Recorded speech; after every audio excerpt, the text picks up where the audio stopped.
Assalamualaikum warahmatullahi wabarakatuh.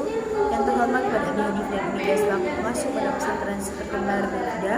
Yang terhormat kepada Mas Ami Mas Awan Zaran Negeri Kamula. Dan yang terhormat kepada jajaran pengurus dan guru kepada Mr. Adi Mr. Media selaku kepala madrasah MTS dan ML Qur'an berbeda. Dan yang terhormat kepada Barifki sebagai menteri peta imajinasi. Dan yang terhormat kepada Alat saya Zuma, semoga sehat selalu.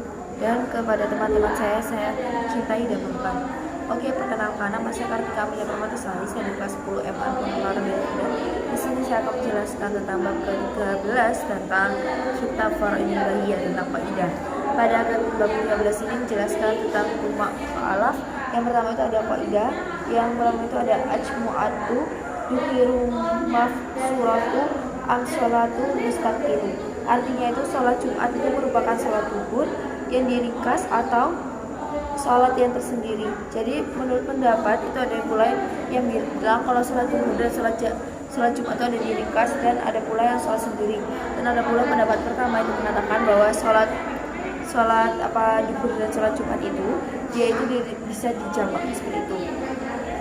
Kemudian yang kedua itu ada as-sholatu khalaful bisi majmu'atu amalu iful nabi kiswatu halnya sholatul jama'atin aw'irodin. Artinya sholat di belakang orang yang berhadas yang tidak diketahui kita anggap sah, atau itu bisa merupakan jamaah atau sholat sendiri. Menurut pendapat itu ada yang bilang kalau itu tetap sholat jamaah, dan ada menurut pendapat itu ada bilang kalau itu adalah sholat sendiri seperti itu. Kemudian yang ketiga itu ada an-atabi'ah yunafir fardo dulu antina lifi awalin fardin, adalah tindakan fardu seperti rukun dan syarat-syarat itu dia itu kalau kita nggak melakukan itu termasuk misalkan kita melakukan sholat terus nggak melakukan rukun syarat-syaratnya, itu termasuk kita nanti melakukan sholat itu sholat sunnah atau batal. Menurut pendapat ada yang bilang sunnah, dan ada pula yang bilang pendapat seperti itu. Kemudian ada yang keempat itu ada anazamu hal yusliku bimama yaslaku jawilu awil jairu. Nah, nazar itu ada yang bilang wajib. Nazar itu apakah wajib atau jaiz, dan ada pula yang bilang kalau nazar itu apa wajib, dan ada pula yang bilang jaiz. Karena kalau nazar, misalkan kita nazar puasa, kita tuh bisa niat dari ada yang bilang harus dari malamnya, dan ada bilang yang bisa bilang kalau itu bisa kita itu bisa niatnya itu pas paginya itu seperti itu. Kemudian ada pula halil ibratu bisiatu nuhudi awi bimaniha. Nah, yang dihitung itu lafaz akad atau maknanya. Ada pula pendapat yang pertama itu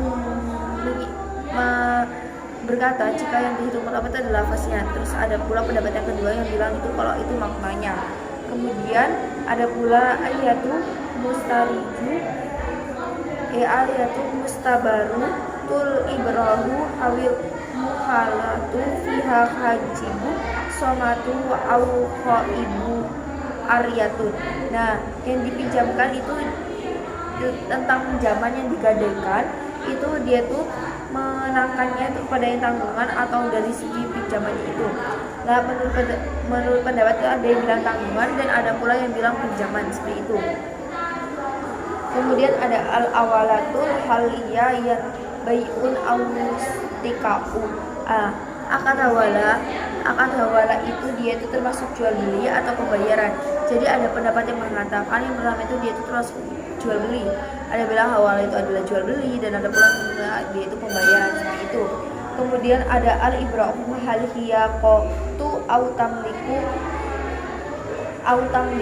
itu ibra itu dia itu termasuk pengguguran atau milikan, dan ada pendapat bilang yang pertama itu ibra itu termasuk pengguguran, tapi pendapat yang kedua berkata jika ibra itu adalah milikan.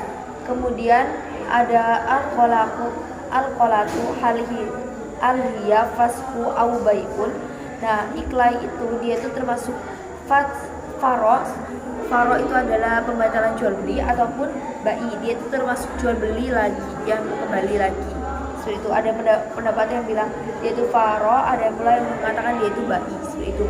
Dan yang ke-10 yang terakhir itu ada as-sholatul buiza wil zaji zauji kol di mautu domani aglin au domani barin.